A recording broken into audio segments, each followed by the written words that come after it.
Hello and welcome to Let's Talk, a show about talking about games and everything surrounding it.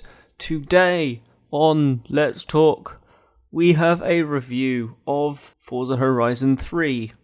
So without further ado, let's talk.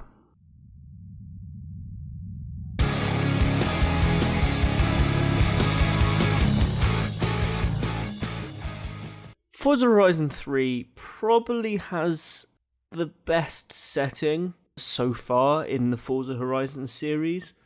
So it's set in Australia, and it's basically just because it has the widest variety.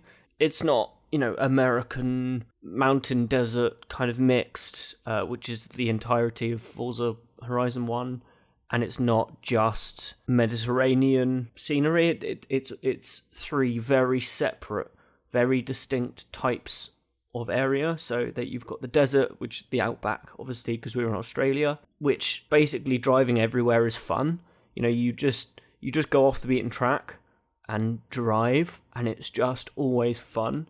You always have little jumps, and it's very open. And when I say little jumps, I mean because you have so much speed, you just kind of fly for a little while. So it's super fun just to travel anywhere, along the roads. You can go too fast and skid off the road, but it doesn't really matter because it's quite flat and there's one or two trees, so you might crash. But you can be a bit more crazy, so that it's definitely like its own thing. And then you've got the forest area, which feels a lot more dense and claustrophobic. It's kind of swampy as well, and I'm a particular fan of it because the off-road sections feel a lot like a continuous rally stage. They're a lot like a hill climb or that sort of stuff. It's rally stage, hill climb, whatever, those sort of things. And it just feels great to drive through. And you've got this like lush forest. It feels really claustrophobic comparatively to the desert. Then you have the city area, which is, kind of just a gridded 90-degree bends city, so you have to be much more accurate with your braking, so it makes it much more technical, but it's still fun, and the city is still beautiful in its own right, but it's a lot more technical and demanding on accuracy of where your car is. So that's pretty awesome. The biggest change, the biggest twist on the Forza formula added into 3 is that you're now the boss. So you're not just dumped into an area which already has a packed show. You actually need to attract the crowd to the event, and so you grow it over time. So each of these 3 areas is their own festival location, and you upgrade it over time, and it grows. It just gets bigger. That site gets bigger. It basically just gives you more showcase events, more races, more anything. Like the scouts, as they're called, kind of go out and find new things to do. So there's also like skill traps, I guess. It's like speed camera stuff, drift areas, average speed cameras, that sort of stuff. Like 3-starring that gets you more crowd than 1-starring it, and that feels good. When you absolutely nail the drift section. I'm not very good at drifting. I'm not very good at going sideways, but other people might not be good at going forward. I don't know, but when you nail it feels good. I will say about the speed cameras themselves is basically if you fully upgrade a car to S-Class or whatever, then you basically nail them all. It doesn't matter. And yeah, it feels a bit cheap sometimes. So, getting the 3-star on it in a slower car because you've managed to take the corners right beforehand, and that feels awesome. So that's great. I really enjoy that. So I mentioned the showcase events earlier, and I wanted to highlight these specifically because the rest is all just kind of the same. It's just different ways of racing it, A to B or circuit or whatever, or mixed dirt and road. They're all kind of just your basic bog standard racing things. They're not really anything special, while fun and the tracks are cool. But the showcase events specifically, they're back and bigger, crazier, mental, and are just great fun. Every single one of them I had a bunch of fun with, just like in Forza Horizon 2. They're just a bit mental. You're chasing down a helicopter which has a man on it. We've seen that in the trailers. Or you're just told, get to this area. It allows lots of freedom in how you get there. And I opted to take the most scenic route I could to get really nice views, and turns out I got there just on time. So, that really tense moment of, oh god, I need to go. You're almost stumbling over yourself to have fun while doing a task, which isn't the most interesting, go to B. That's helped definitely by the driving being fun. It's not, it's just, the driving is just pure fun. It's not realistic at all. It's very arcade, but it has realistic elements, so you can employ techniques that you would in real life into the cars. So, for example, kind of the way you'd shift weight around into hairpins and that sort of stuff, you can kind of play it like a very arcade rally game. In fact, a bit like the WRC series, comparatively to, say, Dirt Rally. That they're very good at doing that. So the driving always has felt right in Forza games, and Forza Horizon 3 is no different. You feel like you're accelerating fast. It's got a beautiful sense of momentum. You feel like you're going fast, as I said. It's partly due to the way the car kind of shifts as you're driving it.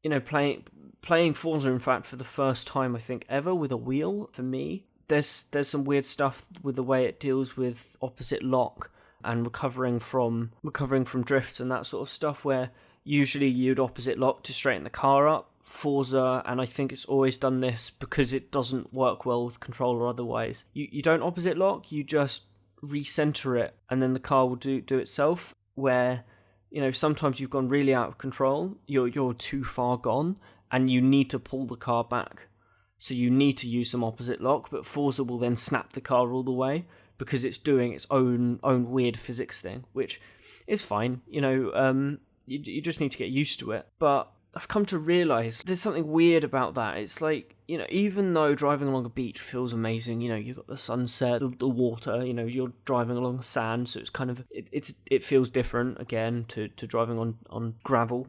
Driving through the city, it's pretty awe-inspiring. These tall buildings and, kind of tall buildings. Driving around them feels awesome. The kind of 90-degree corners and being a bit more accurate and having to dodge through traffic while you're doing it, it's all great. And the outback is just crazy. And when you're going at 100, 200 miles an hour off road and suddenly you see a tree, it's very, very tense to try and control the car out of the way. And you have more time to recover the car, and you can be a bit crazier, with everything. But I never actually got hooked by Forza Horizon 3. On every level, it's a game I really enjoy, and from a technical standpoint through to a gameplay standpoint, it's right up there with the best racers. It runs amazingly. So I'm playing it on PC. Obviously, I can also play it on Xbox because I bought it digitally. So I have tried it on Xbox, and it still runs at solid 60 frames a second. So it looks beautiful in motion, in screenshots. Graphically, it's absolutely breathtaking. So I know it's a good game, and technically, graphically, gameplay-wise, it is a good game. But I feel like maybe my love of the Forza series has sort of waned as I'm thinking about it and driving around. I think it might just be because my tastes in driving games has evolved, for lack of better words. I've moved on from the arcadey. I absolutely loved Forza Horizon 1 and 2. They're incredible games in their own right. All the Forza games, I loved every single one of them. Forza 6 less so, and I think it's because at the time I was kind of getting into Project Cars and that sort of stuff, and I've kind of moved on to the more simulation races. So it's games like aforementioned, Dirt Rally. They have just as good feel as Forza, and that's why I love Dirt Rally, because it feels like you're driving a car. Forza does too, to some extent, but because of its emphasis on the simulation of the driving, you have to work for that great feeling. Even games like Project Cars, Assetto Corsa, R-Factor, iRacing would be included. They're all just much more exciting because you have to work to get that great feeling. Where I feel that Horizon 3 gives it to you, and then that's it. It's like, here's a great feeling. Okay, but I'm not working for this, so I kind of fell off it. Even though I know it's a great game, it's like with the Souls series. I know that they are amazing games, but they don't keep me hooked. With the Souls series, it's different because it's not that I'm bad at them, but I want to enjoy my games. I don't want to be tortured. They're not easy games, the Souls games, and while I'm not terrible at it, the world's just too depressing for me to want to fight on.